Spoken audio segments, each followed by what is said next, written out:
인물을 통해 세계를 보는 월드앤후 시작하겠습니다. 최근 전쟁에서 하마스만큼이나 회자되고 있는 조직의 이름이 있죠. 하마스는 세 글자인데 이 단체는 네 글자네요. 헤즈볼라. 네, 맞습니다. 지난 8일 레바논의 이 무장 정파인 헤즈볼라가 팔레스타인 하마스에 대한 어떤 연대의 뜻으로 이스라엘을 먼저 포격을 했는데 그 뒤로 이 이스라엘과 헤즈볼라 간의 교전이 수차례 벌어지고 있죠. 네. 최근엔 헤즈볼라 최고 지도자와 하마스 그리고 이슬라믹 지하드의 최고위급 인사들이 모여서 긴급 회동을 갖기도 했는데 네. 이후에 하마스 측의 발언이 의미심장합니다.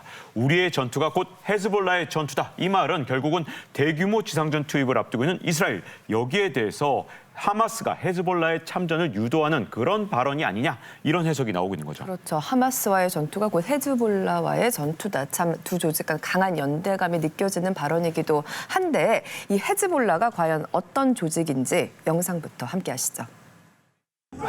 지난 23일 레바논 남부 지역.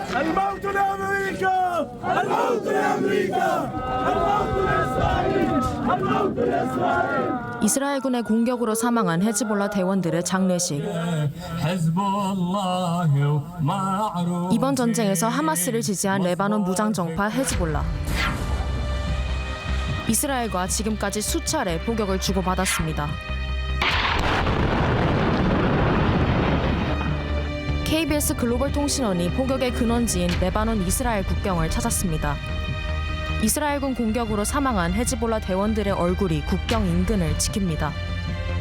긴 장벽을 사이에 두고 레바논과 이스라엘이 마주하고 있습니다. التي تحولت إلى ثكنة عسكرية بعد إخلائها من المستوطنين وخلفي إحدى مواقع الجيش الإسرائيلي الذي منه تقصف مناطق الشريط الحدودي. 이번 전쟁의 강력한 변수라는 헤즈볼라. 제작진이 그들을 직접 마주할 수 있었던 건 부대의 위치도 대원들의 얼굴도 확인할 수 없는 깊은 밤이 찾아온 후였습니다. 암흑 속에서 모습을 드러내는 헤즈볼라 지휘관. هل أنتم مستعدون لبدء الحرب مع إسرائيل أو إذا صار في حرب؟ طبعا هيدي من دواعي السرور بأنه نكون نحن بحرب مباشرة ومواجهة مع إسرائيل. الحمد لله نحن ولا معركة خسرنا بوجه إسرائيل. نحن حسب غرفة عمليات المقاومة بتحددوا لنا أنه في جهزية ل60,000 مقاتل بحركة أمل. فلك أن تتخيل المشهد بالمواجهة مع إسرائيل بالمعركة المقبلة. 헤즈볼라는 중동 최대 규모의 무장단체로서 레바논 내 정당 조직이기도 합니다. 정확한 규모는 알려진 바 없지만 막강한 군사력을 과시해왔습니다. 1982년 레바논 내전 당시 기독교도와 세력 다툼을 하던 이슬람교도들은 이스라엘의 참전으로 고전했습니다. 이때 이란 시아파 지원으로 이스라엘 선멸을 위해 창설된 조직이 바로 헤즈볼라입니다. 1983년 본격 활동을 개시해 레바논 내에서 미국 대사관 등을 공격하는가 하면 1985년 Beating the passengers. They are threatening to kill them now. They are threatening to kill them now. We want the fuel now. Immediately. 미국의 여객기를 납치하는 행적으로 국제사회의 존재감을 드러냈습니다. 그리고 이스라엘 병사를 납치해 이스라엘과 본격적인 전쟁에 돌입한 2006년.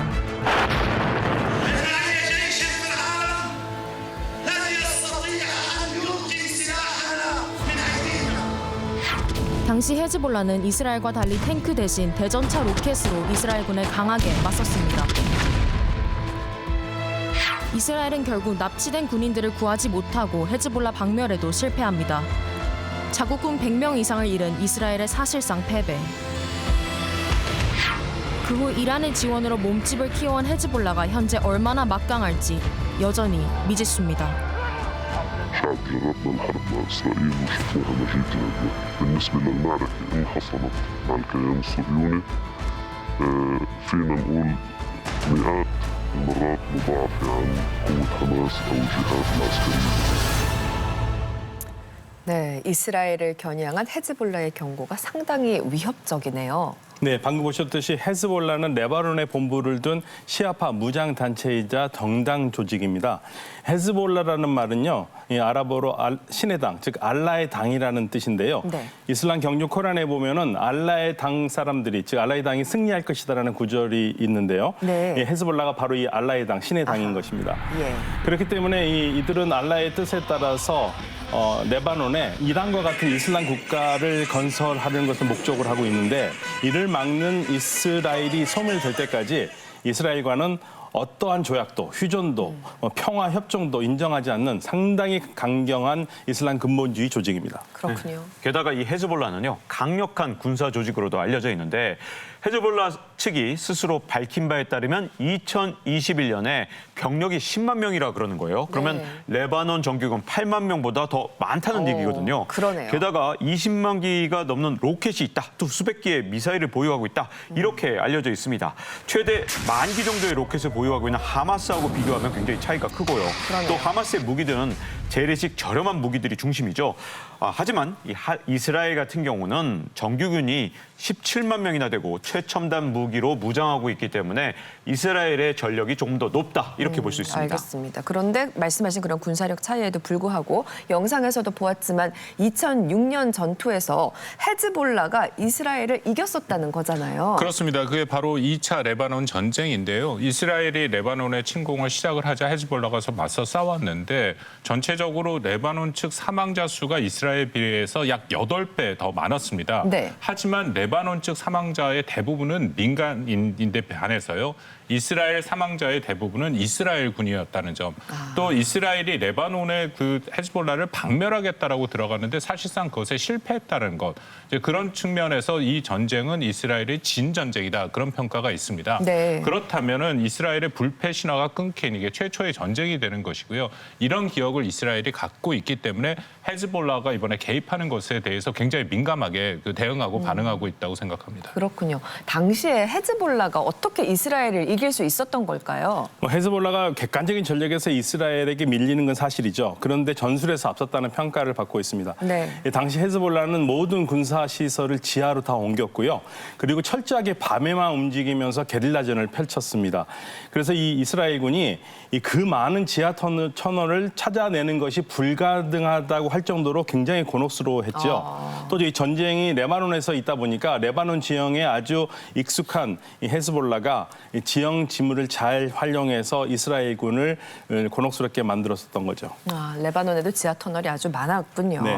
이번 이스라엘 하마스 전쟁의 경우에는 지금 헤즈볼라의 입장은 이런 거잖아요. 이스라엘이 전면적으로 지상군을 투입하고 이로 인해서 가자지구 민간인 피해가 커진다면 우리들도 개입할 수 있다. 이런 거 아니겠습니까? 그렇습니다. 그러니까 이스라엘 너 레드라인을 넘지 말아라. 이제 그런 메시지를 보내고 있는데 네. 문제는 헤즈볼라가 개입하게 되면은 이란의 개입 가능성이 커진다라는 것이죠. 이란이요? 예, 그렇습니다. 이스라엘도 그렇고 미국도 특히 만약에 이란이 개입하게 된다면 이것이 확전이 되는 것이기 때문에 그것을 결코 원하지는 않습니다. 네. 그래서 바로 어제죠. 그 미국이 그 시리아 동부에 있는 친이스라엘 관련 시설 2곳을 공습한 일이 있었습니다. 이 개전 이후에 미국이 처음으로 중동에서 무력을 행사한 그런 사례인데요. 네. 이 공습을 하고 나서 바이든 그 대통령이 말을 하기는 미국을 향한 이란과 또 이런 무장 세력들의 추가 공격을 막기 위해서 이런 공습을 했다라고 얘기를 하고 있고요. 네. 미국 입장에서는 사실은 중동 각지에 이런 친이란 무장 세력이 있고 이것을 이란이 선동하고 있는데 여기에 대해서는 일종의 경고를 보낸 것이다라고 볼 수 있습니다. 그랬죠. 그래서 이란도 가만히 있지 않고 바로 맞 받아쳤더라고요. 이란의 외무장관이 미국이 이스라엘에 대한 지지를 계속한다면 미국에 대항하는 새로운 전선이 형성될 것이라고 발언을 한 건데 이건 또 그럼 어떻게 봐야 할까요? 그러니까 방금 전해주신 말씀이 그 이란 외무장관이 26일에 한 거거든요. 네. 근데 26일, 그 전날인 26일에는 유엔 총회에서 외무장관이 확전을 원하지 않는다고 그랬습니다. 원래는 확전을 원치 않는다. 네, 확전을 원치 않는다는 상황에서 그 다음날 그런 말을 네. 한 건데요.